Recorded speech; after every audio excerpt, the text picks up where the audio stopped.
Everyone, I hope you all are well in this COVID-19 pandemic situation.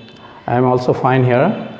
Myself, Imran Ahmed, your science teacher, Cantonment Public School and College, Soitpur.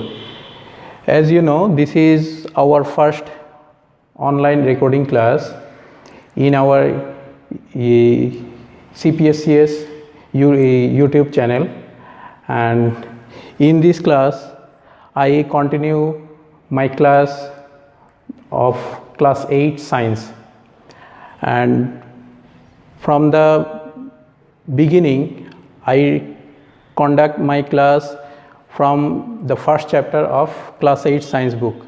And you know, the title of our first chapter is Classification of Animal Kingdom. All you know, this is a very vast chapter. We have lots of information in this chapter, so I divide this chapter into 3 segments, and today I discuss the first segment of this chapter, and I add here classification, system of classification, its aim and importance in my first segment of this chapter. Okay, so before going to our main discussion, I want to say something related to this classification of animal kingdom.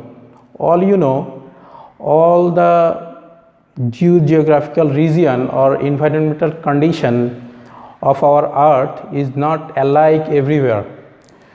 Some portion of our earth is covered by ice, some portion covered by dense and large vegetation, some portion covered by desert, and some portion we have our land area.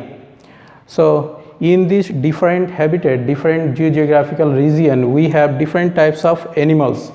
Some animals are very large in size, some animals are very small in size, and some animals small in this size, we need microscope to observe these organisms, and some organisms which are large in size we can see with our naked eyes. Such as microscopic organism is amoeba, and all you know, the gigantic animal of this universe is blue whale. Okay, so we can see different types of animals in our universe, in our world, in our earth, and all are different from each other. Okay, some are lives in water, some are lives in desert, some are lives on tree, some are lives on plain land. That means in different position, and their system of locomotion also different. Some are moves by crawling with the whole body, some are moves by their using by their different organs like legs, appendages, cilia, and wings, fins. Like fish, we can see fish can move by with the help of its fins. We human being moves with the help of our leg. That means we move on foot. And if we see the lower animals such as earthworm, they moves by whole body, okay, with the help of seta. So we can see diversity, differences in different aspects. Okay, so if we want to know all the animals of this earth one by one, or particularly, this is very tough. That's why we need to classify the animals into different groups and subgroups. So this is classification. So here first item of my discussion is classification. So if you want to define classification, then you can write in this way: the classification is the system of ordering of animals into groups or sets or steps is called the classification. Or in another sentence, you can define classification in this way: classification is the system of arrangement of animals into different category according to the international system of classification. This is classification, and this classification must be on the basis of its similarities of different animals. Okay, so this is the classification, definition of classification. Now, how we classify the organisms? We classify organisms. At first we consider its similarity, and if we have the similarity, find out the similarity, then we put it in a specific position. So in this regard, at first we consider the whole animals of this universe and put it in kingdom, in this taxonomic position, kingdom. In this kingdom we put all the animals. Okay, so this is the very large taxonomic rank of this classification. Okay, and then after that, from this kingdom we divide these animals into different phylums on the basis of its different criteria. Phylum, here we mention division and phylum both. Okay, so division we use mainly for the classification of plant, and phylum we used mainly for classification of animals. And then this is classification, and after that next taxonomic order is order, and after that we have next taxonomic order is family, then genus, and then species. So in this chronological sequence we can say kingdom is the largest taxonomic unit and species is the smallest taxonomic unit. Okay, so species is the smallest or lowest taxonomic unit, basic taxonomic unit, this species. And if we want to classify ourselves, human being, then we put all the human being in kingdom Animalia, and then here we mention phylum. So our phylum is, all you know, as we have vertebral column at the back of our body, that's why we are chordates. So our phylum is Chordata, and then the next taxonomic position is class, and our next taxonomic position class is our Mammalia. Okay, so all you know why this is Mammalia. Okay, and after that our order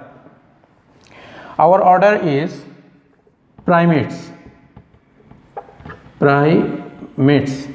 and then our family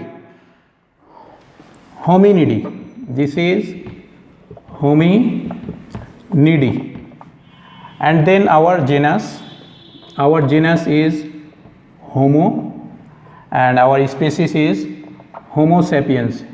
You can write only age, and after that you can add here one full stop mark, or you can write the full form Homo and sapiens, Homo sapiens. As we write here this species form with hand, then that's why we put here a underline marks in these two part, Homo sapiens. This is the Homo is the genus part and sapiens is the species part. So here we can see Homo sapiens, this name forms with two part, one is genus part and one is species part. So this type of name is known as binomial name. Okay, so from here we have a question, what is binomial name? Okay, so binomial name is a name which forms with two part, one is genus part and one is species part, and naming system with these two part is known as binomial nomenclature. Okay, this is binomial nomenclature. And at first scientist Carolus Linnaeus, he was a scientist of Sweden, Swedish naturalist. He proposed this binomial nomenclature in his book Carolus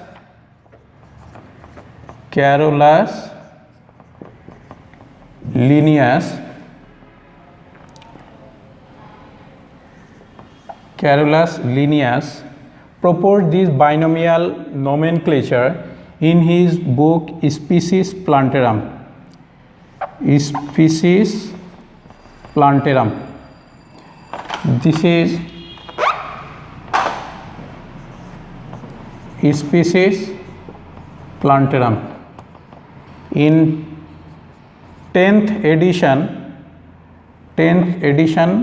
of this species Plantarum, and it was published in 1753. Okay.